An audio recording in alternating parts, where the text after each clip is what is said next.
Vadakara മടപ്പള്ളിയിൽ zebra line cross ചെയ്യുകയായിരുന്ന വിദ്യാർത്ഥികളെ സ്വകാര്യ bus ഇടിക്കുന്ന ദൃശ്യം മാതൃഭൂമി ന്യൂസിന്. ഇന്നലെ ഉണ്ടായ അപകടത്തിൽ മടപ്പള്ളി കോളേജിലെ 3 വിദ്യാർത്ഥികൾക്കാണ് പരിക്കേറ്റത്. വിദ്യാർത്ഥികളെ ബസ് ഇടിച്ചതോടെ ഡ്രൈവറും കണ്ടക്ടറും ഓടി രക്ഷപ്പെട്ടു.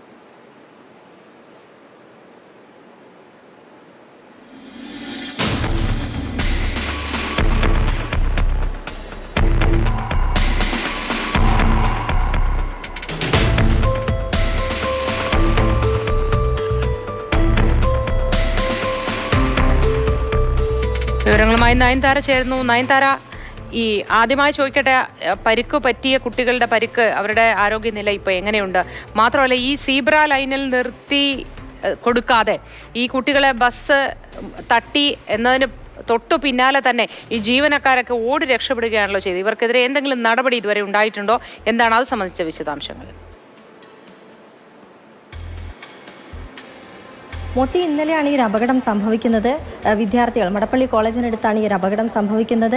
മടപ്പള്ളി കോളേജിലെ ബിരുദ 2ാം വർഷ വിദ്യാർത്ഥികളാണ്. ഇതിൽ 3 വിദ്യാർത്ഥികൾക്കാണ് പരിക്കേറ്റത്. ഈ ഒരു അപകടത്തിൽ 3 വിദ്യാർത്ഥികളും ഇപ്പോഴും ചികിത്സയിലാണ്. മറ്റൊരു കാര്യം, ഈ ഡ്രൈവർമാർ ഈ സീബ്ര ലൈനിലൂടെ കടക്കുന്ന വിദ്യാർത്ഥികൾക്ക് വാഹനം സ്വകാര്യ ബസ് നിർത്തിക്കൊടുത്തില്ല. സീബ്ര ലൈനിൽ നിന്നും വീണ്ടും വാഹനം മുന്നോട്ട് മൂവ് ചെയ്യുകയായിരുന്നു. ഈ സമയത്താണ് വിദ്യാർത്ഥികൾക്ക് പരിക്കേറ്റത്.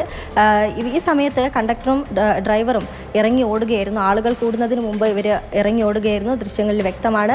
ഇവർക്കെതിരെ നടപടി എന്ന് പറയാൻ ഇവരെ ഇതുവരെ കണ്ടുകിട്ടിയിട്ടില്ല. പോലീസ് അന്വേഷണം ആരംഭിച്ചിട്ടുണ്ട്. ബസ് എന്തായാലും ചോമ്പാല പോലീസിൻ്റെ കസ്റ്റഡിയിലാണ് ഇപ്പോഴുള്ളത്.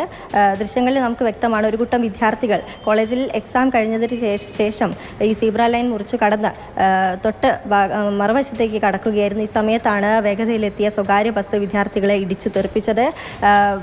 സീബ്ര ലൈൻ എത്തിയിട്ടും ഈ സ്വകാര്യ ബസ് മുന്നോട്ട് മൂവ് ചെയ്യുകയായിരുന്നു. ഈ സമയത്ത് 3 വിദ്യാർത്ഥികൾക്കാണ് പരിക്കേറ്റത്. അവരിപ്പോഴും വടകരയിൽ ചികിത്സയിലാണ്, ആശുപത്രിയിൽ കഴിയുകയാണ്. ശരി, നയൻതാരയാണ് വിവരങ്ങൾ നൽകിയത്.